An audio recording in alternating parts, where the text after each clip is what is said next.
"We can't come. Mom's fine. My wife is throwing a birthday party, and we can't just abandon our guests." Those were the exact words Isaac said to the doctor when he was told I was dying, literally dying. My heart had failed 3 times in the ambulance, and my 42-year-old son chose Morella's appetizers over his mother's life. I lay here, hooked up to machines that keep my heart beating, staring at the ceiling of this cold hospital room. It's 2 in the morning, and I'm completely alone. The heart monitor beeps erratically, reminding me that each beat could be my last, and my sons are 30 miles away, toasting with champagne. The smell of disinfectant mixes with the metallic taste in my mouth since I woke from emergency surgery. My hands tremble every time I try to move them. And it's not just the medication, it's the rage coursing through my veins like pure venom. "Mrs. Stone, please try to rest," whispers Fiona, the night shift nurse. She's a young woman, perhaps the age of my daughters-in-law, but her eyes hold a compassion I haven't seen in my own family for years. "The doctor said the most important thing now is for you to stay calm." Calm. How can I be calm when I've just discovered that to my children I'm less important than a party? Dr. Miller was very specific when he told me about the calls 2 hours ago. His words still echo in my head like hammer blows. I told them explicitly that this could be her last night, that the heart attack was massive, and that we needed them to come immediately. Benjamin's response was even worse than his brother's. "Doctor, she can't wait until tomorrow? Diana organized everything weeks in advance, and all the guests have already arrived. My mom is strong. She's always recovered from everything." I've always recovered from everything. That phrase reverberates in my head like a painful echo. I recovered when their father abandoned us 25 years ago, leaving me with 2 teenagers and mountains of debt. I recovered when I had to work 3 jobs to put them through private college, cleaning offices at dawn, waiting tables at a diner during the day, and sewing clothes late into the night. My fingers still bear the scars from the sewing machine. I recovered when I sold my house, that little green house with a garden where they grew up, to help Isaac with the down payment for his own. "It's only temporary, Mom," he had told me. "I'll pay you back in 2 years. That was 8 years ago. I recovered when I lent my life savings, $28,000 that I had saved penny by penny for decades, for Benjamin's business that never took off. It's a safe investment, Mom. In 6 months, I'll pay you back everything with interest." The business folded after 3 months. I recovered when Morella told me in front of the whole family at last Christmas dinner that my olive green dress wasn't appropriate for the occasion and that I should dress more my age. I recovered when Diana decided my Sunday dinners were too much work and that it was better to order takeout. I recovered when they gradually stopped inviting me to family gatherings because you know how Grandma is, always wanting to give her opinion on everything. But this is different. This time, it's not about lost money or ignored slights. This time, it's about something I can't recover. The knowledge that when it truly mattered, when my life hung by a thread, they chose to stay at a party. Dr. Miller had explained to me in a grave voice, "Mrs. Stone, you had 3 cardiac arrests during transport. The paramedics managed to resuscitate you, but you were technically dead for 4 minutes. It's a miracle you're here talking to me." 4 minutes dead, and my children were worried about not ruining Morella's pink party decorations. The door to my room remains closed. No worried calls in these 5 hours since I woke up. No text messages, just the constant sound of the machines keeping me alive and the echo of their words. "We can't. My wife is throwing a party." Fiona checks my vital signs every hour. "Your blood pressure is a little high," she says with genuine concern. "Are you thinking about something that's making you nervous?" If she only knew I was thinking about 66 years of unconditional love thrown away for a birthday cake and colorful balloons. At this moment, as I look at the city lights through the hospital window, something inside me is breaking definitively. And it's not my heart. It's something much deeper. It's the last drop of hope I had that maybe, just maybe, I still mattered to someone in this world. Tomorrow they'll call, I'm sure. They'll show up with cheap supermarket flowers and well-rehearsed excuses. They'll say they didn't understand the gravity, that they thought it was another one of my exaggerations, like when I fell and fractured my wrist last year, and it took them 3 days to come see me. But it's too late. Tonight, they've shown me exactly where I stand on their priority list, and that place is very, very low. I close my eyes and transport myself back 40 years. Isaac was 2 years old, and Benjamin had just been born. We lived in that small 2-bedroom house in the lakeside neighborhood, with walls so thin I could hear the neighbors breathe. Robert, my husband then, worked at the textile factory, and I stayed home taking care of the children. I remember perfectly the smell of baby powder and the sound of their giggles when I bathed them in that second-hand plastic tub we bought. Isaac was always the clingiest with me. "Mommy, Mommy," he would repeat all day, following me around the house on his chubby little legs. Benjamin was more independent, but when he got sick, he became my shadow, asking me to sing that lullaby I had learned from my mother. Everything for my children, I told myself as I sewed clothes until 3 in the morning to sell at the market on weekends. Every extra dollar went directly to their needs. New shoes when they grew, school supplies, Isaac's soccer classes, Benjamin's guitar lessons. I wore the same gray dress for 2 years straight, but they were always impeccable. The first sign that something was changing came when Isaac turned 25. He had met Mirella at his job, a calculating woman with a perfect smile and always immaculate nails. The first time he brought her to dinner, she examined my house as if she were evaluating a dilapidated property. "Cecilia," she said to me with a smile that didn't reach her eyes, "don't you think it would be better if Isaac and I spent Christmas at my place this year? My family has deeply rooted traditions, and well, my mother is used to doing things a certain way." That Christmas, I ate alone for the first time in 25 years. The turkey I had bought remained untouched in the refrigerator for a week. When I asked Isaac how dinner had been, he replied, "It was amazing, Mom. Mirella's house is spectacular. It has a dining room that looks like it's straight out of a magazine, and the food, well, her mom is a really good cook." As if my 30 years of cooking for him had meant nothing. Benjamin followed the same pattern 2 years later. Diana was different from Mirella, more subtle in her manipulations. She didn't exclude me directly. She simply made small comments that accumulated like raindrops until they formed a puddle of insecurity. "Oh, Cecilia, how lovely your red sweater is," she would say with a condescending smile. "It's very vintage, isn't it? I always tell Benjamin that women our age need to update their wardrobes once in a while." Or when I prepared my famous lasagna, that recipe I had perfected for decades. "It's good, mother-in-law, although it's a little heavy for my digestion. I prefer lighter, more modern food. Benjamin has gotten used to my cooking style." Invitations to family dinners began to spread out. First it was, "Diana isn't feeling well and prefers something intimate." Then, "The kids have a lot of homework and need peace and quiet."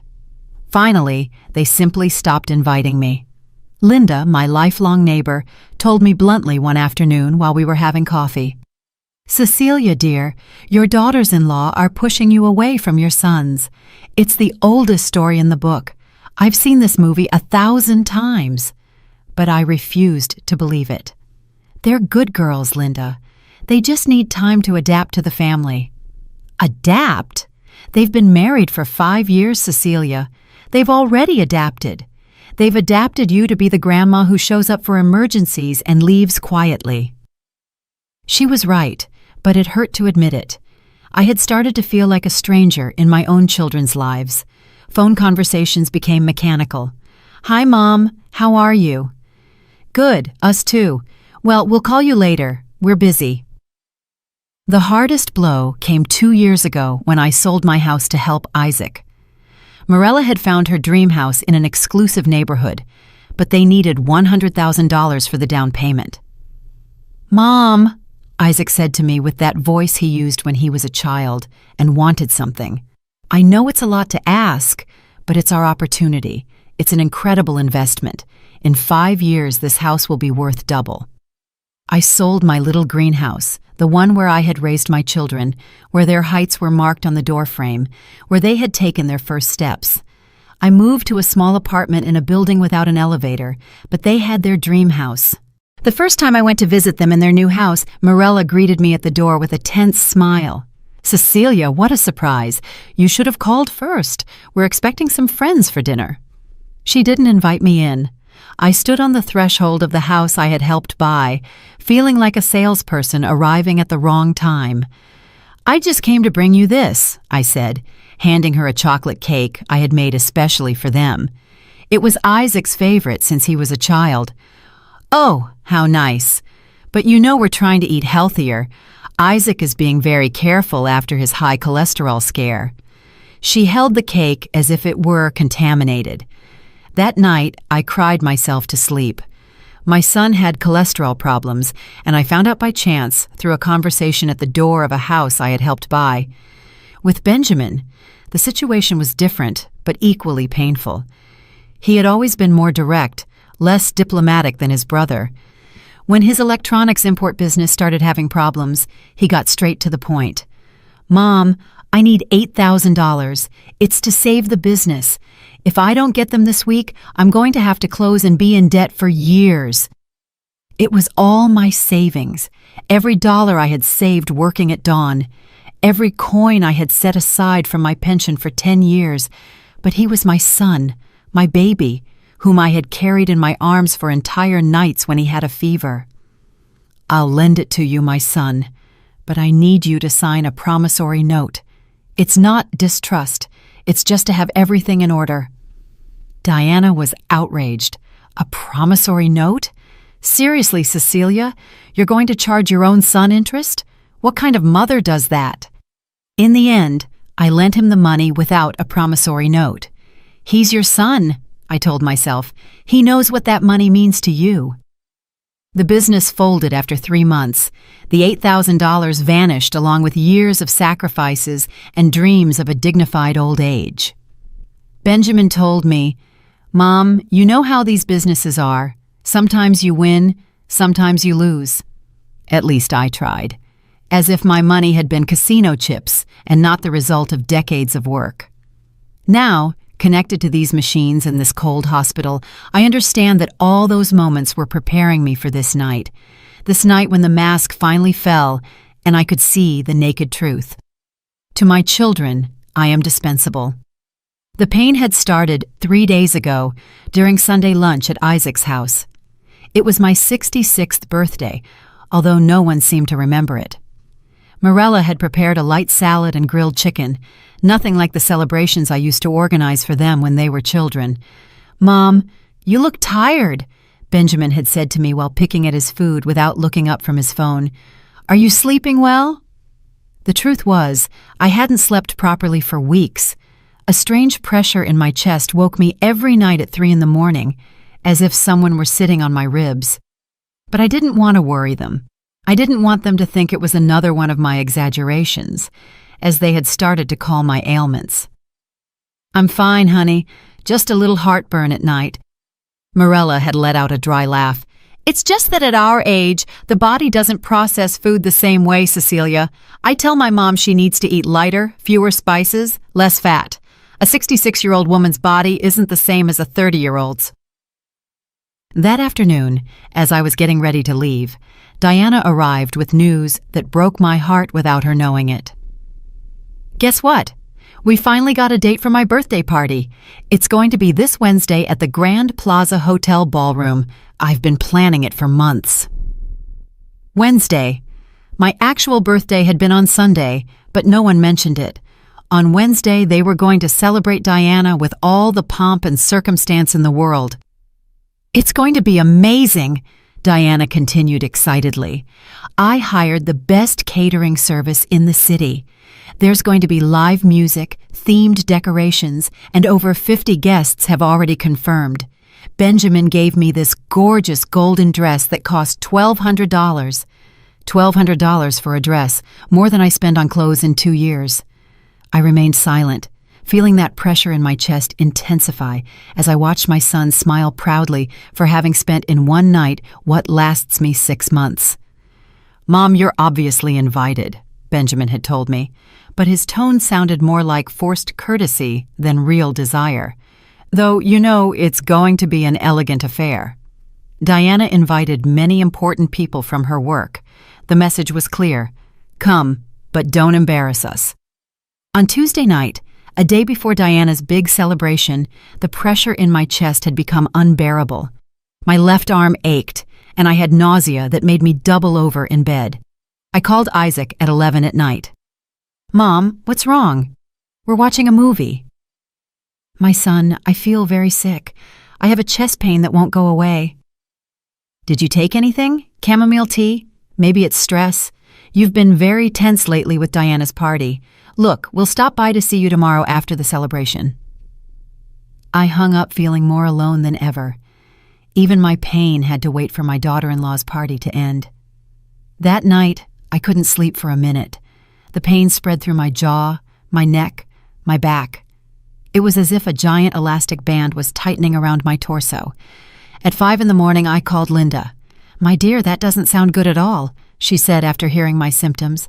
"I'm coming over and taking you to the hospital." "No, Linda, it's Wednesday. It's Diana's party. I don't want to ruin—" "Ruin what, Cecilia? You're describing heart attack symptoms. Do you think a party is more important than your life?" It turns out it was. It turns out that for my children, a party was more important than my life.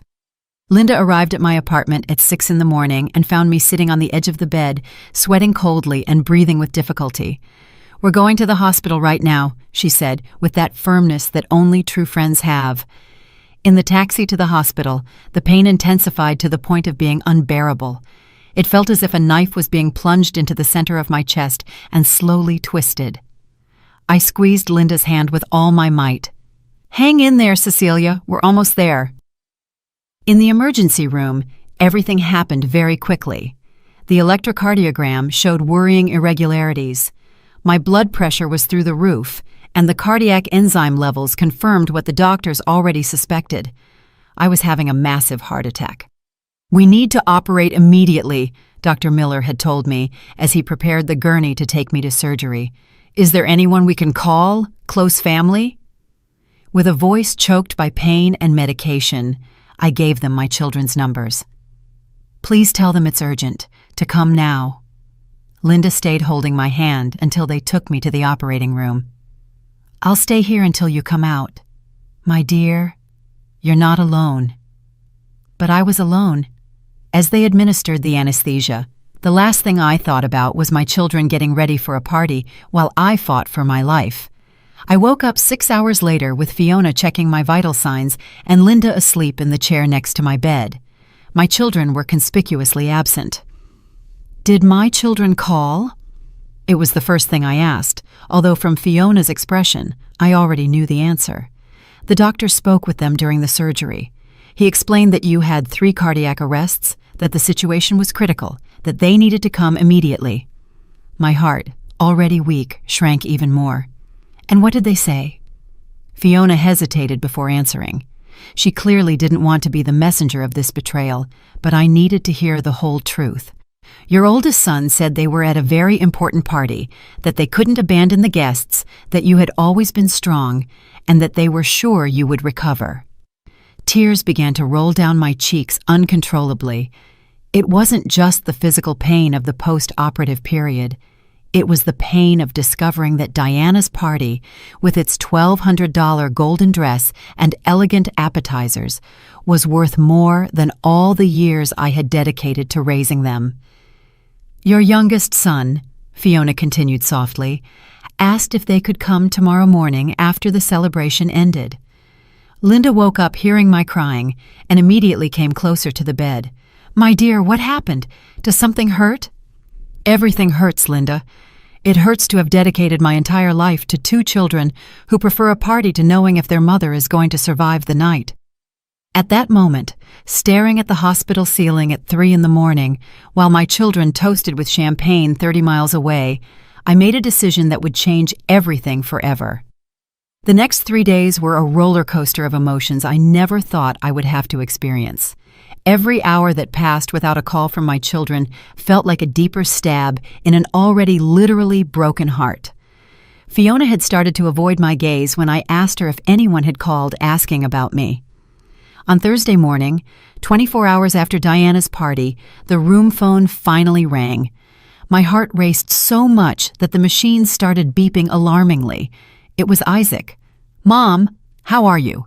We just found out you were in the hospital. Why didn't you tell us anything?" Blood rushed to my head. After everything that had happened, after the doctors had called them multiple times, he had the audacity to ask me why I hadn't told them anything. "Isaac," I said in a voice I didn't recognize as my own, "the doctors called you on Wednesday. They told you I was dying and that they needed you to come immediately." There was an awkward silence on the other end of the line. "Oh yeah. Well, Diana's party was very important. People had come from very far away. We couldn't just cancel everything. Besides, you've always been very strong, Mom. We thought it could wait a few hours." A few hours.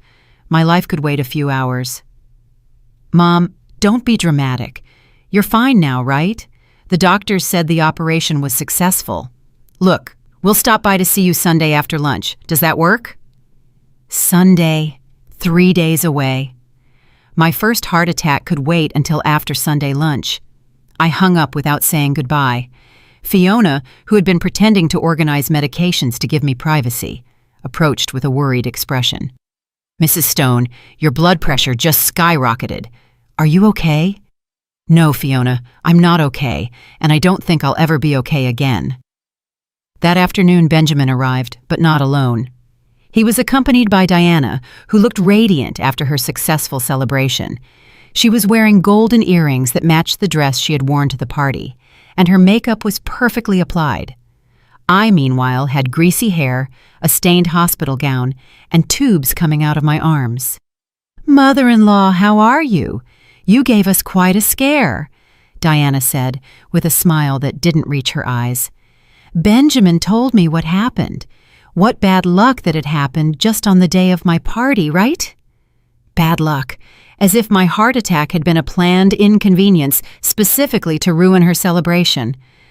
"The party was incredible, Mom," Benjamin told me as he sat in the chair furthest from my bed. "You should have seen the decorations. Diana really outdid herself. Over 60 people came, including Diana's boss and several important clients from my work." He was talking about the party while I had been fighting for my life. He was talking about the decorations and the important contacts they had made. "How are you feeling?" Diana asked me, but her tone suggested she expected a short, positive answer. "You look much better than we expected. Doctors nowadays work miracles, right?" "The doctors said I had 3 cardiac arrests," I told them, observing their reactions. "I was clinically dead for 4 minutes. Benjamin shifted uncomfortably in his chair. "Well, but it's over now, Mom. The important thing is that you're alive and recovering." "The important thing," I repeated, feeling something inside me harden like cement, "is that while I was dying, you were eating appetizers and laughing with guests." Diana frowned. "Cecilia, it's not fair that you're making us feel guilty. We didn't know it was that serious. Besides, what were we going to do at the hospital? We're not doctors. It was better for us to be where we could be useful, organizing the party that had cost so much money and effort." Useful.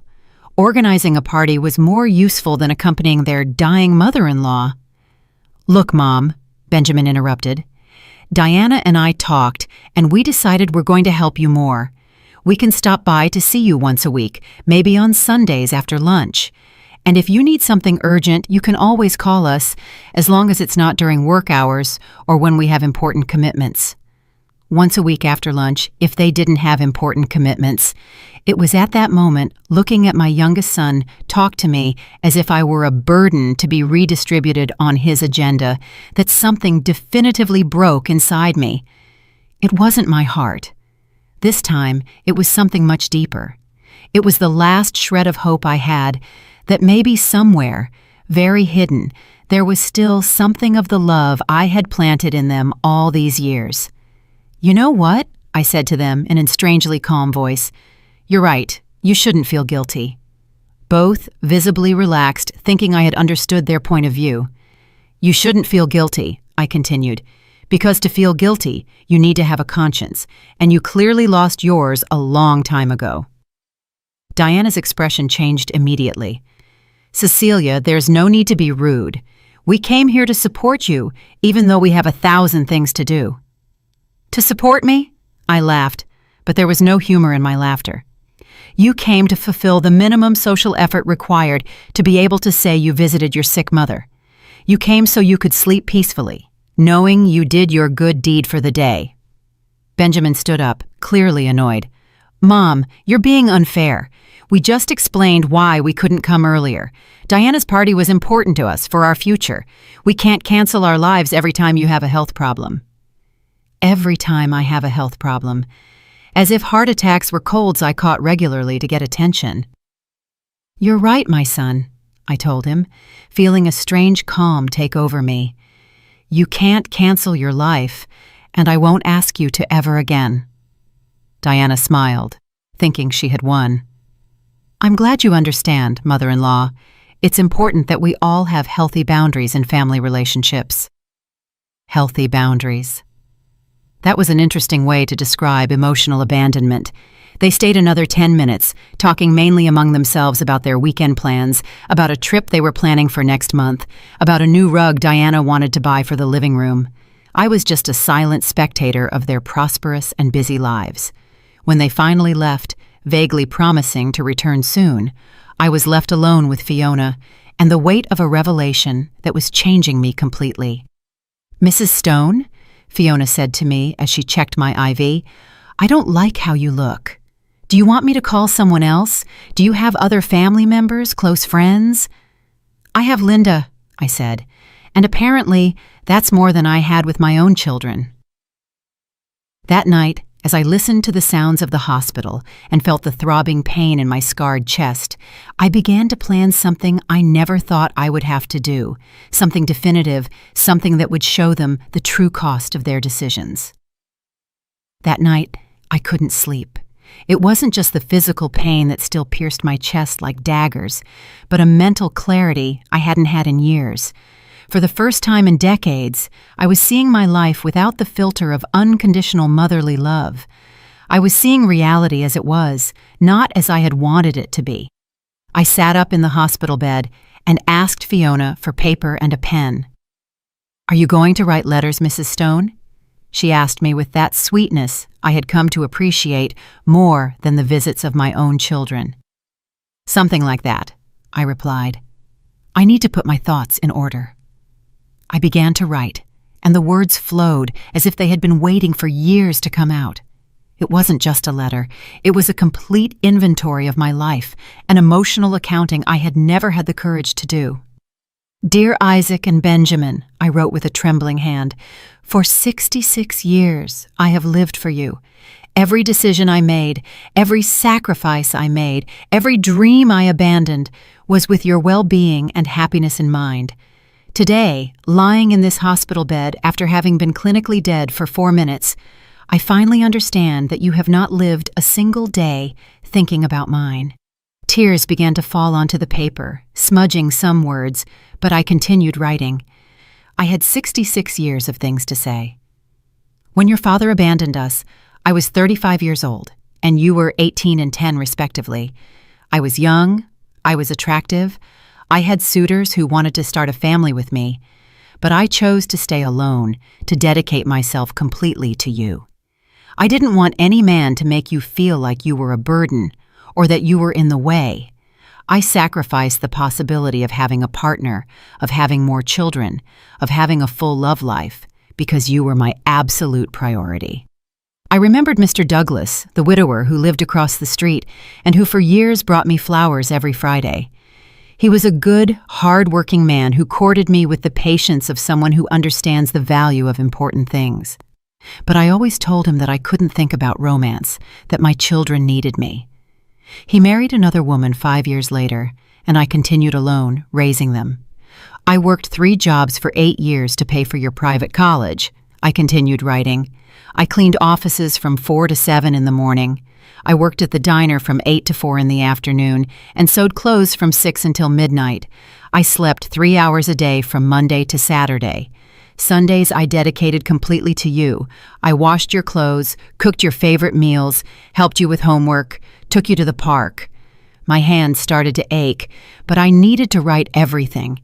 It was as if, by putting it on paper, I was finally giving real weight to all those years of silent dedication. Isaac, when you married Morella, I sold my house to help you with the down payment for yours. That greenhouse where you grew up, where you learned to walk, where we spent the best Christmases of our lives. I sold it without thinking twice because you said it was your opportunity to have a better life.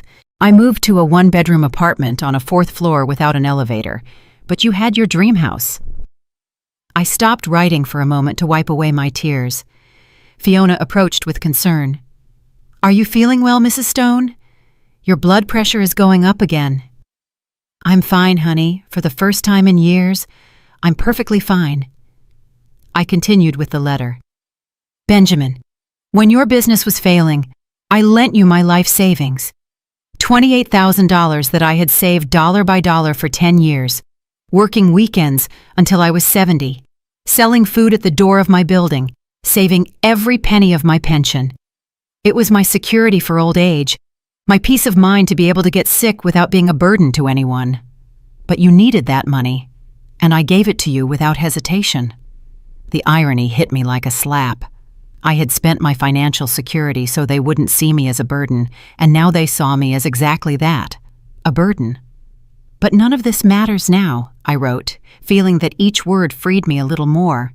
What has really killed me has not been the financial sacrifices. What killed me was discovering that on Wednesday, when I was fighting for my life on an operating table, you were toasting with champagne at a party. I closed my eyes and allowed myself to relive that humiliation once more. It was necessary to feel the full weight of that betrayal to be able to do what I had to do. The doctors called you at 2 in the afternoon to tell you that my heart had failed, that I had had multiple cardiac arrests, that the situation was critical. They literally told you, "This could be your mother's last night." And you replied that you couldn't come because there was a party. A birthday party with appetizers and live music was worth more than the life of the woman who brought you into the world. The words were becoming blurred by tears, but I continued. I needed to finish. Today, I understood something I should have understood years ago. You don't love me. Maybe you cared for me when you were children and needed me, but that feeling evaporated the moment you became independent. Now I am just an uncomfortable social obligation, someone to visit occasionally to keep up appearances. My hand trembled as I wrote the next lines, because I knew that once I put them on paper, there would be no turning back. That is why I have made a decision that will change our lives forever. I will not continue to live as a mother begging for crumbs of attention from children who see me as a nuisance. I will not continue to pretend that obligation visits and courtesy calls are enough for me. I will not continue to accept that my life has less value than a party, than a dinner with friends, than a busy weekend. I paused to catch my breath. My heart was pounding, but it wasn't fear I felt. It was liberation. When you read this letter, I will already be gone from your lives forever. Don't look for me. You won't find me. I have decided to start over, in a place where no one knows my story, where I can simply be Cecilia, not the abandoned mother who sacrificed herself for ungrateful children. Fiona approached again. "Mrs. Stone, it's already 4 in the morning. You should rest." "I'm almost done, honey. Just a few more lines. I am not making this decision out of anger, but out of self-love. The same love I gave you all these years, I will finally give to myself. I deserve to be surrounded by people who value my presence, who care about my well-being, who choose my company instead of tolerating it." I was reaching the end, and each word brought me closer to the freedom I had been unknowingly seeking. Don't expect me to come back. Don't expect a reconciliation. This is my definitive goodbye. Be happy with your busy lives, your important parties, and your clear priorities. I will be happy away from you. I signed with my full name, Cecilia Rosewood, your mother, until today. I carefully folded the letter and put it in the nightstand drawer. Tomorrow I would give it to Linda with specific instructions on when to deliver it. For the first time in days, I fell asleep without crying. On Friday morning, I woke with a strange feeling in my body. It wasn't the physical pain I had been carrying since the heart attack. It was something different, a mixture of nervousness and excitement I hadn't felt in decades. It was the feeling of being about to take control of my own life for the first time in years. Linda arrived early, as she had been doing every day since my operation. She brought a thermos of homemade coffee and that warm smile that reminded me that there were still people in the world who genuinely cared about me. "Good morning, dear. How did you wake up? You look different today, more peaceful." "Linda, I need you to do me a very important favor, perhaps the most important I've asked you in all these years of friendship." She sat in the chair next to my bed with a serious expression. "Tell me what you need, Cecilia. You know you can count on me for anything." I handed her the letter I had written during the early morning hours. "I need you to give this to my sons, but not now. Wait until Sunday afternoon after they come to visit me." Linda took the envelope carefully, as if she knew it contained something that would change everything. "What is this, my dear?" "It's my freedom," I said with a smile that even surprised myself. "And I need you to help me with something else. I need you to help me disappear." Linda's eyes immediately filled with concern. "Cecilia, what are you talking about? Are you thinking of harming yourself? Because if so—" No, I interrupted her, taking her hand in mine. "I'm not talking about suicide, Linda. I'm talking about rebirth. I'm talking about starting a new life far from here, far from children who don't value me, far from this city where every corner reminds me how much I've given and how little I've received in return." I explained my complete plan. For the past few hours, I had been thinking about every detail, as if my mind had been waiting for years to plan my own liberation. "I have money saved in an account my children don't know about," I told her. "It's not much, but enough to start. It's $8,000 I've been saving from my pension for the last 3 years after Benjamin lost my savings in his failed business. I have it at the National Bank in an account solely in my name." Linda listened to me with a mixture of admiration and concern. "But Cecilia, where are you going to go? Do you have family in another city?" "I have a cousin in Dallas, Hope. We haven't spoken in 5 years, but I know she lives alone in a big house she inherited from her husband. I'm going to write to her. I'm sure she would take me in for a while until I get settled." It was true. Hope had always been different from the rest of the family. She was an independent woman who had never married or had children, and who had always told me she admired my strength. On the few occasions we spoke on the phone, she had hinted that if I ever needed a change of scenery, her house was open to me.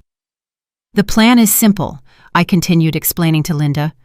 "On Sunday, when my children come, it will be the last time they see me. After they leave, you help me get out of the hospital. I'm not going to officially check out. I'm simply leaving. I'll leave the letter on my bed and disappear." "And your things, your apartment?" "I already talked to Fiona about this. She has a sister who's a lawyer, and she's going to help me make a power of attorney so you can take care of everything. You can sell my furniture, keep whatever you want, and use the money to pay what's left of the rent until the contract ends. I never liked the apartment anyway. It was too small, too sad." Linda remained silent for a long moment, processing everything I had told her. "Cecilia, are you sure about this? It's a very big decision. Once you leave, it's going to be very difficult to come back." "I don't want to come back, Linda. That's exactly the idea. I want my children to understand what it feels like to be abandoned by family. I want them to know what it's like to look for someone you love and not find them. I want them to live with the guilt of having lost their mother by choosing a party over her life." The words came out of me with a clarity and determination that surprised me. It was as if all these years I had been accumulating strength for this moment. "Besides," I continued, "I'm 66 years old, Linda. If I live to 80, I have 14 years left. Am I going to waste those years begging for attention from children who see me as an obligation? Or am I going to use them to see new places, make new friends, maybe even find the love I never allowed myself to have? For the first time since I had started explaining my plan, Linda smiled. You're right, my dear. You have every right in the world to be happy. And if they can't give you that happiness, then you need to find it somewhere else. Exactly. And I need you to promise me something else, Linda. When my children come looking for you after reading the letter, when they beg you to tell them where I am, I need you to tell them you don't know, because you really won't know. I'm not going to tell you my exact address in Dallas until I'm completely settled and sure I don't want them to find me. Linda nodded with determination. I promise, Cecilia, but I want you to keep me updated on how you are, to call me at least once a week so I know you're safe and well. Of course. You're the only real family I have, Linda. You're the sister I never had, and the only person who truly cares about my well-being. We spent the rest of the morning planning the details.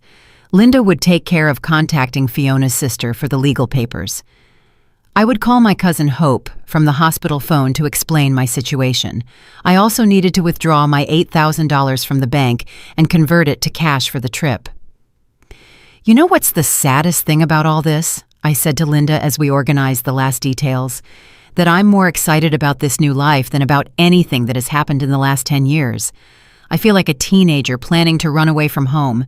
But instead of running away from controlling parents, I'm running away from ungrateful children. It's not sad, my dear. It's liberating. You've spent your entire adult life living for others. It's time for you to live for yourself. That afternoon, I called Hope from the hospital phone. Her voice sounded surprised, but genuinely happy to hear from me. Cecilia, what a nice surprise. How are you, cousin? Hope, I need to tell you something important. I'm going through a very difficult situation with my children, and I need to make a radical change in my life. Is your invitation from years ago to visit you in Dallas still open? She didn't hesitate for a second. Of course, cousin. This house is too big for me alone, and I'd love to have company. What's going on? Are your children okay? My children are perfectly fine, I replied with a bitterness I couldn't hide. So much so that they don't need their mother for anything. I'll tell you everything when I arrive, but I need to leave here as soon as possible. Come whenever you want, Cecilia. You have a room waiting for you here for as long as you need. When I hung up the phone, I felt as if I had just bought a ticket to freedom. Sunday arrived faster than I expected. I woke up at 6 in the morning with a mixture of anxiety and excitement that churned my stomach. It was my last day being Isaac and Benjamin's mother. Tomorrow morning, I would simply be Cecilia, a free woman starting a new life. Fiona noticed my nervousness as she checked my vital signs. You look very tense today, Mrs. Stone. Are you worried about something? On the contrary, honey, I'm excited. Today is the last day of a life that no longer serves me. During the morning, I mentally reviewed everything I had planned. Linda had withdrawn my $8,000 from the bank on Friday and had it stored at her house. Fiona's sister had prepared the power of attorney that would allow Linda to handle my legal affairs. My cousin Hope was waiting for my arrival in Dallas with open arms. Everything was ready. Isaac and Benjamin arrived exactly at 2 in the afternoon, as they had promised. After lunch, of course. Diana came with Benjamin, wearing a new coral-colored dress that probably cost more than I spent on food in 2 months. Mirella arrived 15 minutes later, apologizing because she had had to finish a super important work call. Mom, you look much better, Isaac said to me as he sat in the chair furthest from my bed. The doctor told us you'll probably be discharged this week. Yes, Mirella intervened. We said it was impossible for it to be as serious as the doctors had said. You've always been very strong, as if my strength were an excuse for their abandonment. And what plans do you have when you leave the hospital? Diana asked me with that false smile she had perfected. I hope you understand that with our work schedules, it's going to be difficult for us to visit you very often, but we can call you on weekends. Call me on weekends if they didn't have more important commitments, of course. In fact, Benjamin said, Diana and I were talking, and we thought it might be a good idea for you to consider moving into one of those senior living facilities, where there are 24-hour nurses and activities to keep you busy. A nursing home. They wanted to put me in a nursing home after abandoning me during my heart attack. There are some very nice ones, Diana continued, excited by the idea. We visited one last weekend just to check it out. It's very clean, the food looks decent, and it's not that expensive. It costs about $2,000 a month, but with your pension and a small contribution from us, it would be totally feasible. $2,000 a month, the same amount Diana's dress cost for her birthday party. Best of all, Isaac added, is that you'd be surrounded by people your age. You could make friends, play cards, participate in activities. It would be much better than being alone in that apartment where no one can take care of you if something happens. I remained silent, watching my two sons plan my life as if I were a logistical problem that needed solving. They weren't asking me what I wanted to do. They were informing me that they had decided for me. Besides, Marella continued, it would be safer for everyone. If you have another medical emergency, the staff there could handle it without us having to abandon our jobs or important commitments. There was the naked truth. They wanted to ensure that the next time I was dying, they wouldn't be bothered during their important commitments. And when did you plan to implement this plan? I asked them, with a calm that surprised me. Well, there's no hurry, Benjamin said, but maybe in the next 2 or 3 months. That way you have time to get used to the idea, and we can save for the initial payment. 2 or 3 months. The time they gave me to prepare for my official exile. You know what? I said to them, feeling a strange smile forming on my lips. I think you're right. I think I need to make a radical change in my life. The 4 of them visibly relaxed, thinking I had accepted their plan. I'm glad you see it that way, Mom, Isaac said. It's going to be best for everyone. Without a doubt, I added. It's going to be best for everyone. They spent the next hour talking among themselves about the details of the senior living facility, about their work plans, about the vacations they were planning for next month. I was just a silent spectator of the conversation about my own future. Diana showed Marella photos on her phone of the birthday party, that celebration that had been more important than my life. Look, this is the cake I ordered. Isn't it beautiful? It cost $300, but it was worth every penny. $300 for a cake, a quarter of what I spend on food in an entire month. And this is the dress Benjamin gave me, she continued, swiping to another photo. Isn't it divine? It's designer. It cost $1,200, but my husband says I deserve it. She deserved it. She deserved a $1,200 dress, but I didn't deserve them to come see me while I was dying. At 4 p.m, they began to make the typical farewell gestures. Marella looked at her watch for the 3rd time in 5 minutes. Diana yawned exaggeratedly. Benjamin obviously checked his phone. Well, Mom, Isaac said, standing up, I think it's time for us to go. We have dinner with Marella's parents, and we don't want to be late.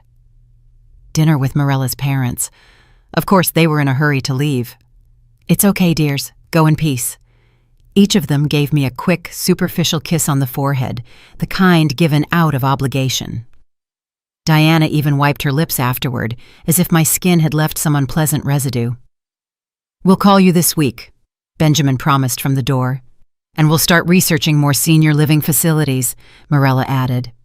Take good care of yourself, mother-in-law, Diana said with that false smile, and don't worry about anything. We'll take care of everything.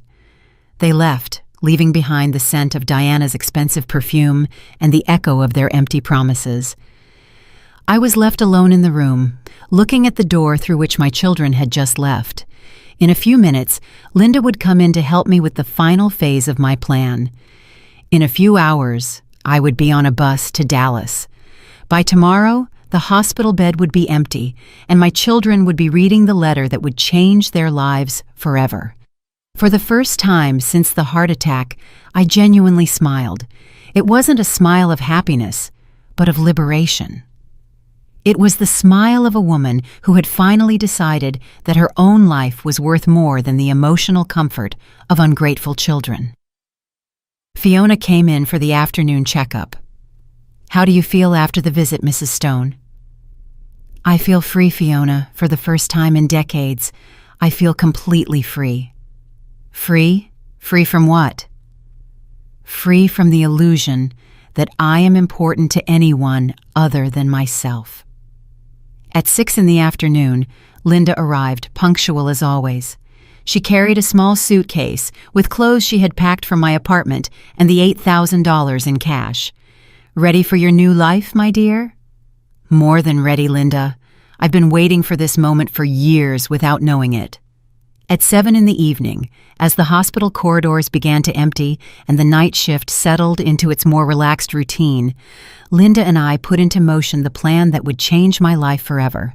It was strange to feel so much adrenaline at 66 years old, as if I were a teenager running away from home instead of an older woman taking control of her own destiny.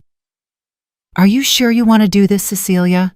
Linda asked me one last time as she helped me get dressed in the clothes she had brought from my apartment.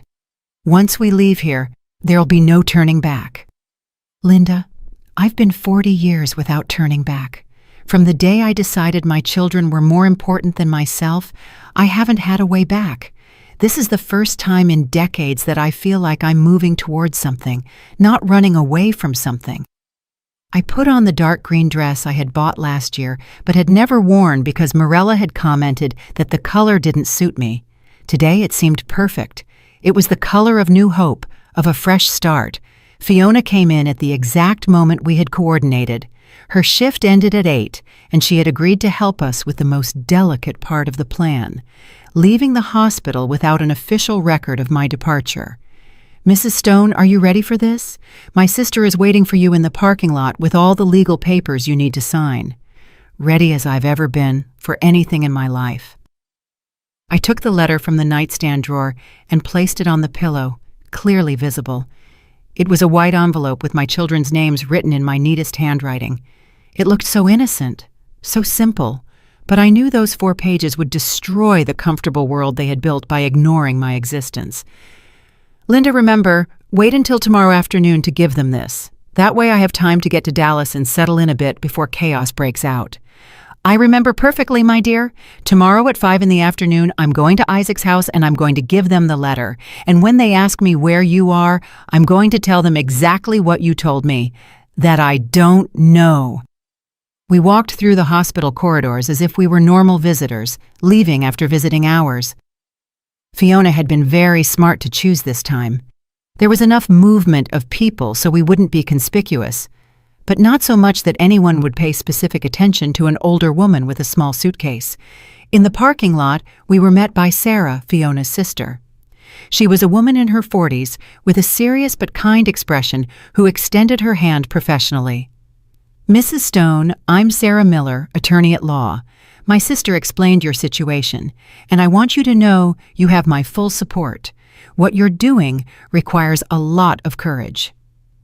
"Thank you, counselor. Do you have all the papers ready?" "Here they are. This power of attorney gives Mrs. Johnson complete authority over your financial and legal affairs in this city. She can sell your belongings, cancel contracts, handle any issues that arise. I also prepared this document certifying that you are mentally competent and that you are making this decision with full awareness of the consequences." I signed all the papers under the yellowish light of the parking lot, feeling that with each signature I moved further away from my previous life and closer to my freedom. "And if my children try to use these documents to declare me mentally incapacitated?" I asked. "Impossible," Sarah replied confidently. "I have witnesses. I have medical documentation that proves you are in full possession of your faculties. And I have evidence that this is a well-thought-out decision, not an impulsive one. Besides, you are an elderly adult with an absolute right to decide where and how to live." Linda accompanied me to the bus terminal. The taxi ride was silent, each of us lost in our own thoughts. When we arrived, I bought a ticket on the night bus departing for Dallas at 10 at night. "It's a 12-hour trip," the terminal employee explained. "It arrives tomorrow at 10 in the morning." Perfect. By the time my children received the letter, I would already be 400 miles away, starting my new life. "Cecilia," Linda said to me as we waited in the waiting room, "I want you to know that I'm very proud of you. I don't know many women your age who have the courage to start from scratch." "I'm not starting from scratch, Linda. I'm starting with 66 years of experience, with $8,000 in my pocket, and with the certainty that I deserve something better than crumbs of attention." When my bus was announced, we hugged like the sisters we had become during all these years of friendship. "Take good care of yourself, my dear, and call me as soon as you arrive so I know you're safe and well." "I'll call you every week, Linda. You're the only real family I have left. The only person who has truly shown me that my well-being matters." I got on the bus with my small suitcase and my heart full of an emotion I hadn't felt in years. It wasn't exactly happiness, but something deeper. It was recovered dignity. I found my seat by the window, and as the bus pulled away from the city where I had lived all my life, I took out my phone to send one last text message to my children. I had decided during the trip to the terminal that I needed to send them something, not to explain my reasons. That was already in the letter, but so they would know that this goodbye was final. "Isaac and Benjamin, by the time you read this, I will be far away. In my hospital bed, you will find a letter that explains everything. Don't look for me. This is my final decision. Be happy with your busy lives and your clear priorities. I will be happy without you, Cecilia." I sent the message and immediately turned off my phone. I didn't want to read their desperate replies, their attempts at emotional manipulation, their last-minute pleas. They had had a lifetime to show me they loved me, and they had chosen to show me the opposite. The bus continued along the night road, taking me mile by mile away from a life of unrecognized sacrifices and closer to a life of new possibilities. Through the window, I saw the lights of small towns passing by, houses where other mothers were probably having dinner with children who valued them, where other families said goodbye with genuine kisses and fulfilled promises. At 2 a.m, when most passengers were sleeping, I remained awake, thinking about everything I had left behind and everything that awaited me. I felt no sadness, no guilt. I felt something I hadn't experienced in decades: hope.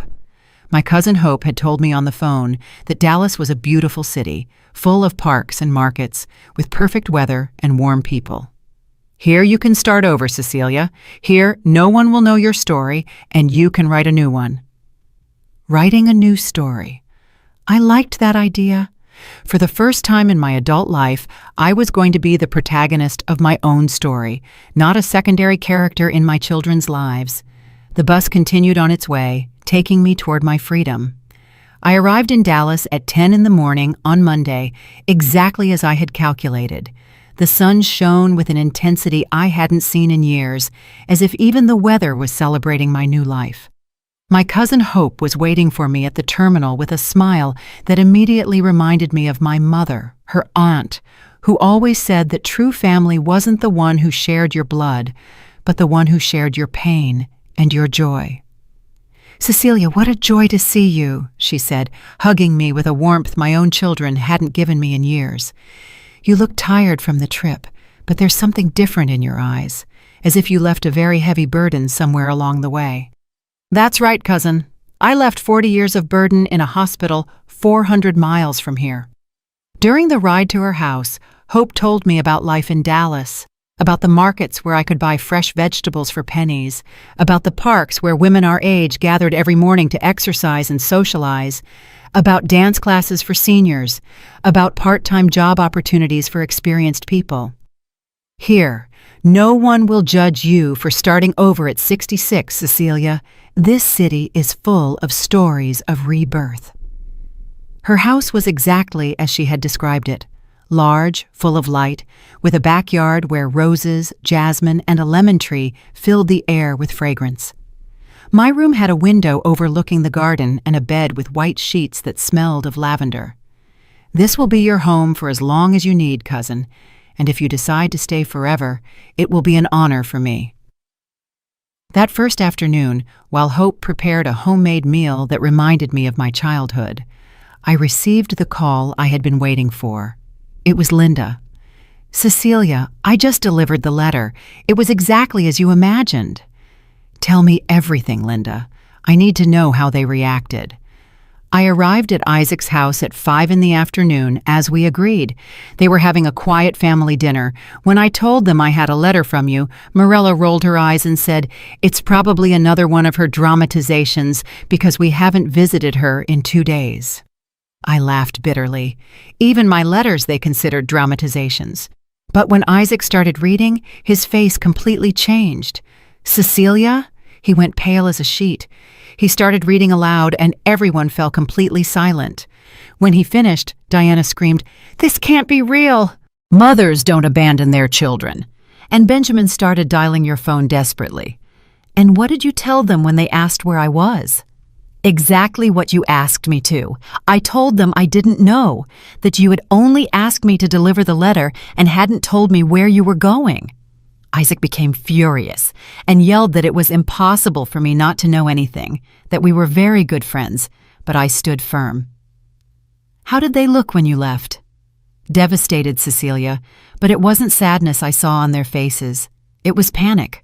The panic of realizing they had lost something forever and that it was their own fault." That night, lying in my new bed, in my new city, with the scent of jasmine wafting through the window, I received dozens of missed calls and text messages from my children. I didn't answer any, but I read them all. "Mom, please call us. We can talk about this." Isaac. "Cecilia, this is ridiculous. Mothers can't just disappear." Morella. "Mom, I understand you're upset, but this is extreme. Come back and we'll fix everything." Benjamin. "Mother-in-law, I think you're overreacting. We love you. We just have busy lives." Diana. The messages continued for days, becoming progressively more desperate, more pleading, more aware of the magnitude of what they had lost. "Mom, I went to the hospital and found your bed empty. The doctor said you left without being discharged. This is dangerous for your health, Isaac." "Please, Mom, at least let us know you're okay. We're very worried." Benjamin. "Cecilia, we've been thinking, and you're right about many things. We can change. Come back, please." Morella. But it was too late for changes. It was too late for regrets. They had had 40 years to change, 40 years to value me, 40 years to show me that my life mattered. I wasn't going to give them a second chance. 3 weeks after my arrival in Dallas, I had already established a routine that filled me with a peace I hadn't known in decades. I woke up early to walk in the park with a group of women my age who had welcomed me as if I were a lifelong friend. I had found a part-time job at a downtown boutique, assisting ladies who appreciated my experience and good taste. In the afternoons, I took painting classes at the Cultural Center, something I had always wanted to do but never had time for because I was too busy sacrificing myself for my children. "You look 10 years younger, Cecilia," Hope told me one afternoon as we painted together in the garden. "It's incredible what freedom can do for a woman." She was right. I felt reborn, as if the 66 years of sacrifice had been just a preparation for this new life, where I could finally be myself. A month later, I met Mr. Harrison in dance class. He was a 70-year-old widower, retired with kind eyes and an easy laugh. There was nothing romantic between us, but it was nice to have the company of a man who treated me with respect and admiration, who valued my conversation and my presence. "Cecilia," he told me one afternoon after dancing, "I don't know what brought you to Dallas, but I hope it was something good, because your arrival has definitely been something good for all of us." My children's messages had gradually decreased, from desperate to pleading, from pleading to angry, from angry to resigned. The last message I had received a week ago: "Mom, if this is what you really want, we respect it. We just want to know you're okay and happy. We've realized many things since you left, and you're right about everything you said. We hope someday you can forgive us, Isaac." Forgive them. Maybe someday I could forgive them, but I could never forget. And I would definitely never go back to being the mother who begged for crumbs of attention. 6 months after my arrival in Dallas, as I had coffee in the garden on a sunny morning, I reflected on everything I had gained by losing my children. I had gained dignity, self-respect, genuine friendships, new experiences, and the possibility of living my last years as I wanted to live them, not as others expected me to live them. My phone rang. It was Linda with her weekly call.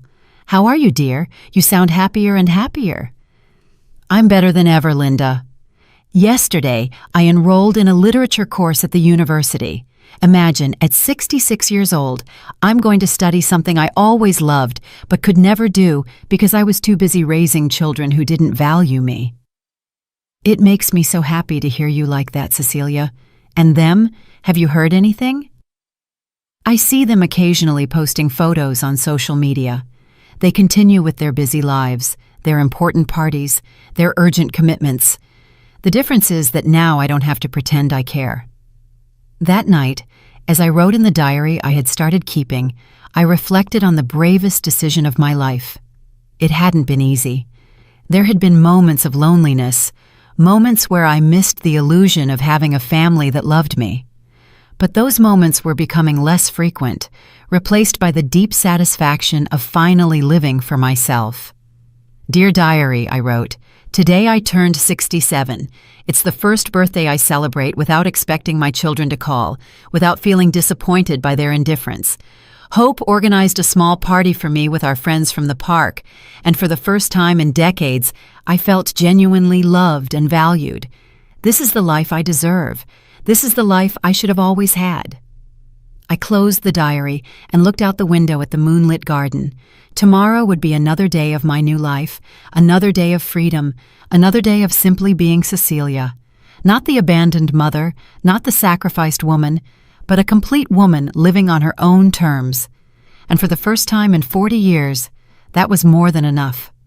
If you enjoyed my story, you can support me by sending a super thanks so I can write more stories like this. Thanks a lot in advance. What about you? What would you do in this person's shoes?